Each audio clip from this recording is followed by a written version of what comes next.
Всяка година си изсушаваме домашни подправки и билки. Така, изсушаваме си юзън, копър, магданоз. Ходихме преди няколко дена и си набрахме мащерка и си ги изсушаваме. Защо го правиме? Защото преди време нямахме много магданоз и юзън и бяхме купили от магазина в пакети. Обаче в пакетчето тези подправки нямат този аромат, който го имат домашните подправки. Затова всяка година си сееме от подправките и си вземаме и си ги изсушаваме. И ако нямате място за изсушаване на подправки, може да ги нарежете и да ги съхранявате в фризера. Обаче ние ги предпочитаме да са сухи, защото имат по-хубав аромат. Когато са замразени и се отмразят, някак си го няма този хубавия мирис и аромата, затова ние си ги изсушаваме. И какво правиме сега? Вземаме стълче магданоз и отделяме само листенцата. И ги слагаме в една тавичка. И така правя, докато отделя всички листенца от подправките и ги сложа в тази тавичка. След като ги отделя всичките листенца, ще ги сложа върху чаршаф, за да могат да изсъхнат. И всеки ден, няколко пъти на ден, отивам и разбърквам подправките, за да може много хубаво да изсъхнат листенцата, да няма мокро. И след като изсъхнат, ги слагам в едно малко кашонче, кутия и си ги съхранявам и си ги надписвам: Магданоз 2025, Копър 2025. И това исках да ви кажа, че е страхотна идея да си имате домашни сухи подправки, отколкото да си купувате от магазина, защото нито вкуса, нито мириса е като от домашните. Ето това е мащерката, че колко е много.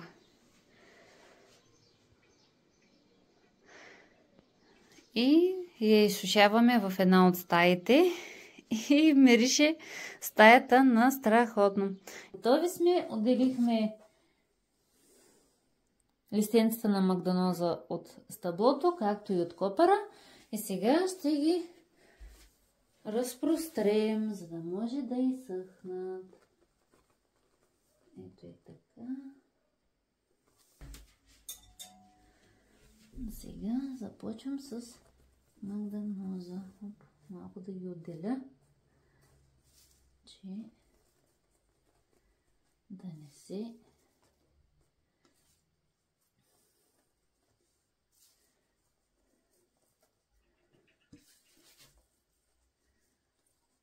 магданоза ни е малко мъничко, но постепенно ще си отделяме магданоз и копър и ще ги изсушаваме.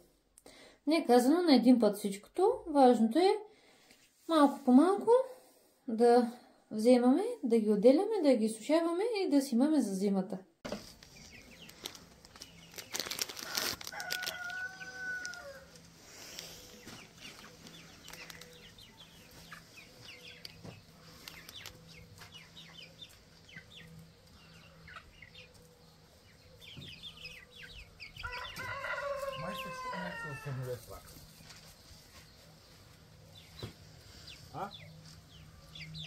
Да, тате, самолет се чува. И това е пак тос.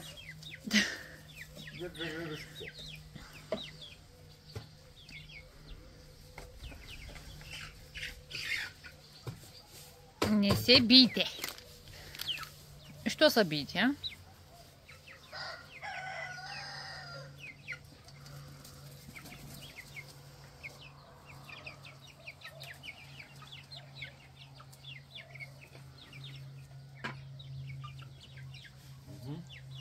Къде отива пак? Къде вълива? Не ви кажа, че не е в нея да върви. Тази година имаме много различни пиленца. С качулка, без качулка, гащати. Имаме едно много рошаво пиле. Каква порода е, не знам. Таралежак. Таралежак ли? Е, сега ще ви го покажа. Такава порода за първи път виждам, честно. Ето вижте, това има сега качулка горе. На главата си има качулка. Оп! Здравей! Не ме хареса, избях. Черчуци! Приятели, вижте рошавото пиле. Цялото е рошаво. Не е рошаво, ма. Рошаво. А таде защо е толкова рошаво? Нито е мокрено, нищо, просто се е излюпило рошаво. Гледай го на нас. Кой да знае, ти си по-възрастен от мен. Каква сме порода?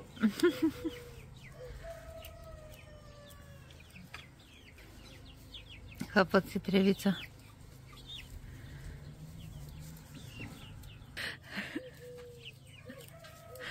А сега де? Ще се сбият.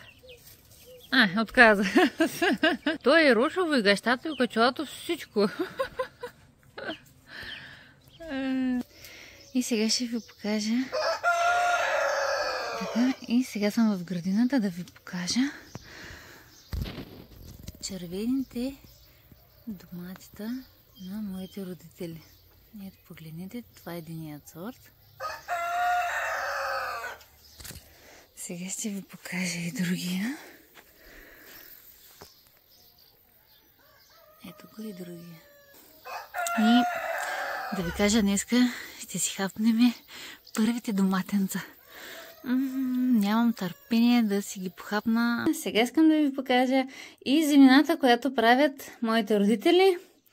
Ето, това е буркан с бобени чушки. Има рецепта в YouTube канала как правиме бобените чушки в буркани. Тук виждам и краставички. Едните буркани са с кордишонки, а другите краставици са белени. Сега ще ви покажа ето как изглеждат. За тези белени краставички също има рецепта в YouTube канала. Може да отидете и да ги гледате как ги правиме. Наистина стават страхотни тези краставички. Готова салата за зимата направо е. Както виждате, има лук, копър. Страхотни краставички, ние ги обожаваме много. Така че ако имате по-големи краставици, които няма какво да ги правите, белите ги и ги правите на такава страхотна салата. Гарантирам ви, че е много вкусно. Така е на село. Работа си има. Храната, която си произвеждаме, няма сравнение с тази от магазина. Знаеме, че е натурална, чиста, без препарати, без химии и вкусът е уникален. А за аромата да не приказваме. Ако отворя сега един буркан краставички, ще усетя от километри. И така. Такъв е живота на села. Работа и не се скучавай.